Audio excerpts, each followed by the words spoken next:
tengo una gran admiración por todo lo que conoce y va a estar muy, pero muy bueno que lo escuchemos ahora. Es el señor Pietro Sorba. Pietro, querido. Un placer. Para mí. Para mí. Un placer estar con ustedes. Para mí y para todos nosotros. ¿Cómo va? Bien, muy bien, gracias. ¿Cuántos años llevas en la Argentina? ¿Genovés? ¿Italiano, pura cepa? 29. Ya es una vida. Es un montón. Hice la primera vida yo soy italiano, la primera vida en Italia y la segunda vida en Argentina. ¿Dónde te formaste allá en Italia en respecto a la gastronomía? Porque después subiste a buques, ¿no? Sí, trabajabas en buques. Yo soy genovés y bueno, Génova es un puerto, es el puerto más importante que tiene Italia. Y ahí bueno, se desarrolla toda una actividad vinculada a la provisión de comidas a los buques de crucero, buques de carga, etcétera. Bueno, yo me formé gastronómicamente en ese contexto y tengo que decir que, bueno, esa formación... Esa fue tu escuela. Sí, ese entrenamiento fue... ¿Tenían negocios familiares ustedes de No, distribución de alimentos? No. Mi padre trabajaba en ese rubro y por ende también de ese lado absorbí un buen conocimiento. ¿Qué hacía tu papá? ¿Cuál era su especialidad? Bueno, hoy en día se llamaría gerente de alimentos y bebidas. Claro. Sí. De los hoteles en general. En los buques de cruceros, sí. Y bueno, entonces, bueno, esa cercanía que teníamos... O sea que tu papá viajaba o viajaba no? Mucho, viajaba muchísimo. Entonces, la cercanía que teníamos con ese mundo, bueno, también me refiero a la familia, bueno, después finalmente me sirvió.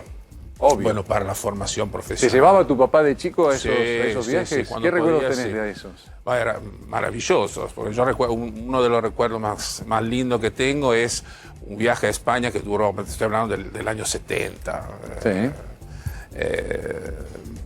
Bueno, ¿qué tendrías ahí? 6, 7 años. 6, 7 años, y bueno, y ahí, bueno, conocí ese lugar maravilloso que es España, Barcelona en especial, bueno, en una época que era complicada.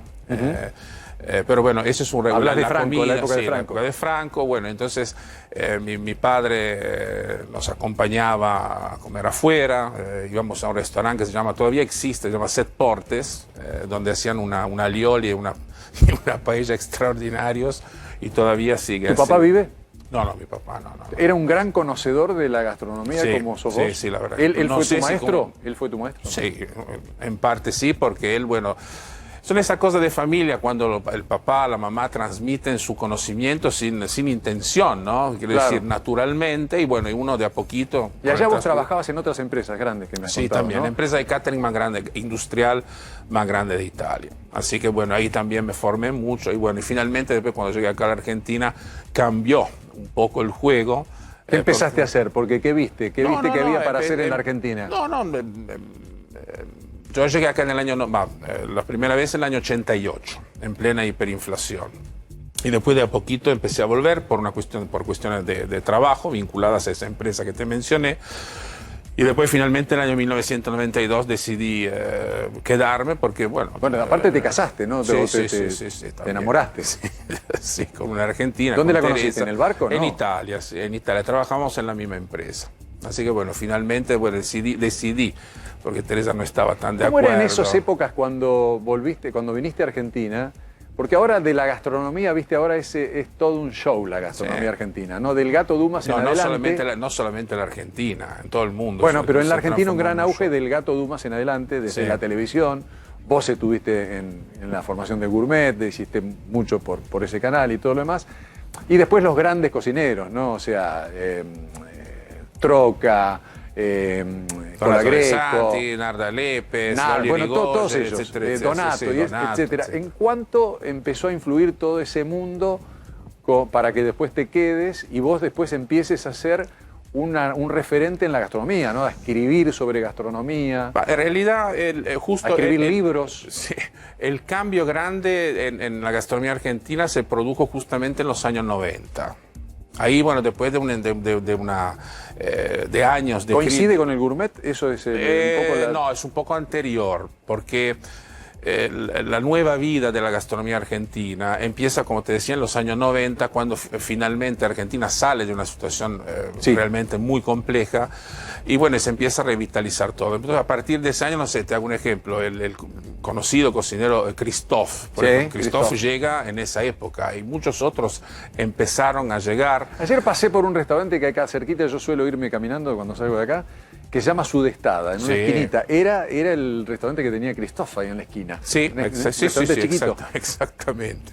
Y bueno, y en ese año empieza, si empezás a recordar, empiezan a aparecer los primeros sushi, la primera cocina mediterránea, la primera cocina de Exacto. autor. Los iguao, empiezan a salir los iguao. Empiezan a surgir nuevas propuestas gastronómicas que finalmente, bueno, empezaron a ¿En desarrollarse. cuánto tuvo que ver la comida japonesa, la comida peruana, todo en toda esta movida, ¿no? Porque Perú también en la comida Nikkei y demás... La comida peruana tiene mucho que ver en el desarrollo gastronómico de la ciudad y también de parte del país. Te hago un ejemplo. Si uno entra en la página web de la Embajada de Perú en Argentina, hay un apartado y una sección donde, dedicada a la gastronomía. Y ahí adentro hay 100 restaurantes.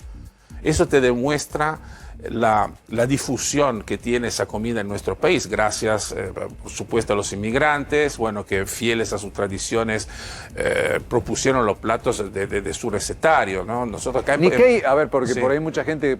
Nikkei sería la comida japonesa, pero fuera de los límites del Japón. Exactamente, adaptadas a los otros lugares donde están los descendientes de los japoneses. Bueno, y Perú tiene, bueno, su cocina criolla tradicional, la cocina criolla contemporánea, pero también, ya que tuvieron una inmigración japonesa muy fuerte, y los japoneses, ¿qué hicieron? Tomaron los productos del Pacífico, los productos del mar, y los adaptaron al estilo asiático y generaron una cocina, en mi opinión, extraordinaria, porque tiene una creatividad, una energía, es una cocina vibrante.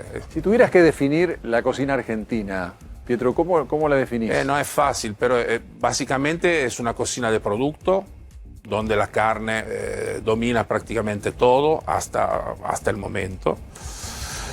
Pero es una cocina de inmigrantes. Pero pará, me abriste Sí. te abro un paréntesis, porque ayer Guillermo Calabrese, nuestro Sí. querido Guillermo, le hicieron una nota y dijo, ahora comer un churrasco es como hacer un asesinato, una cosa así, por la movida vegana. ¿Qué opinás de eso? Pará, o sea, obviamente que hizo una exageración, pero es Guillermo Calabrese. No, es que el juego cambió, porque hoy en día hay un público, hay una generación, hay personas que no quieren comer proteína, no quieren comer carne.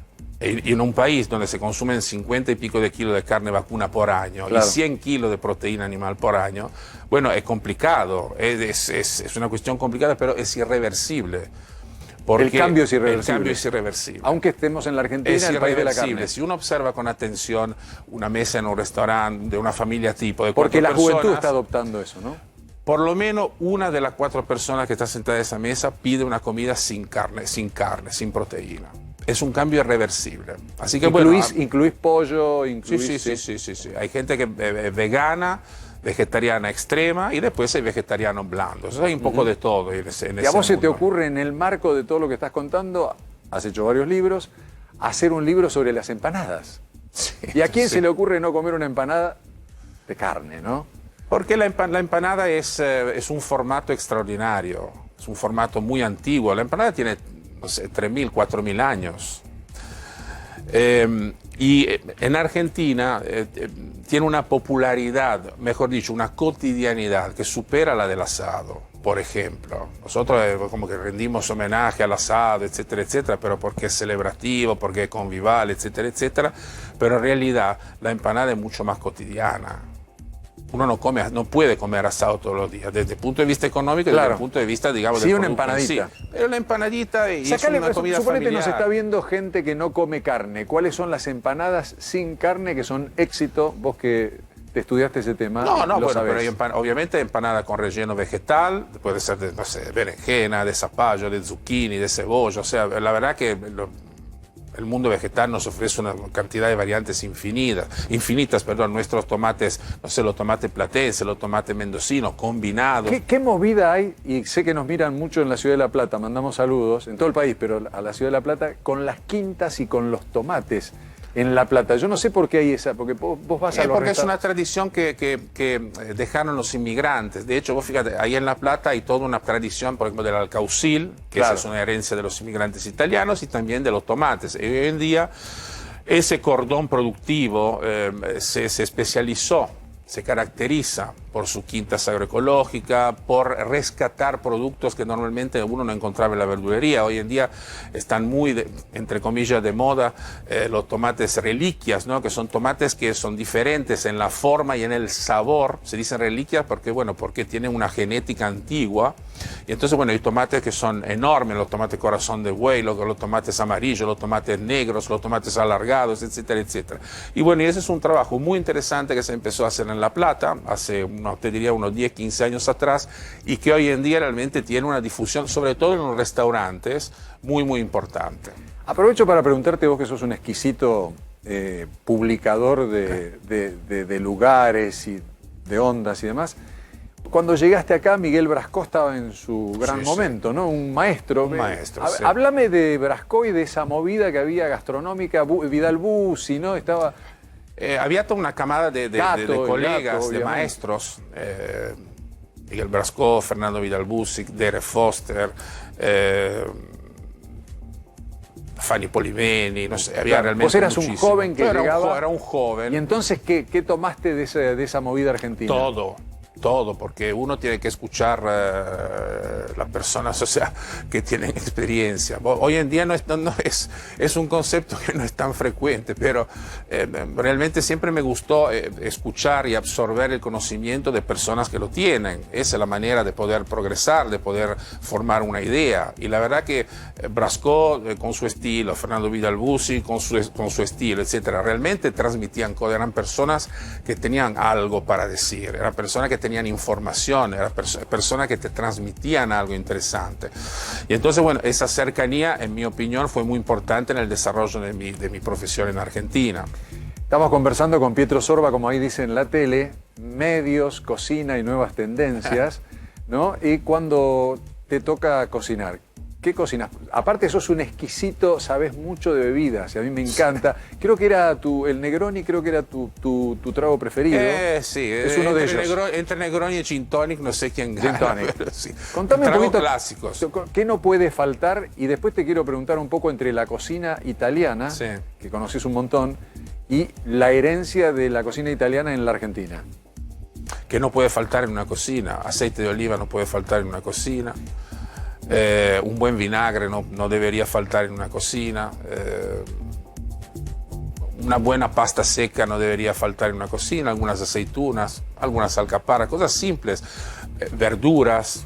En la heladera uno puede planificar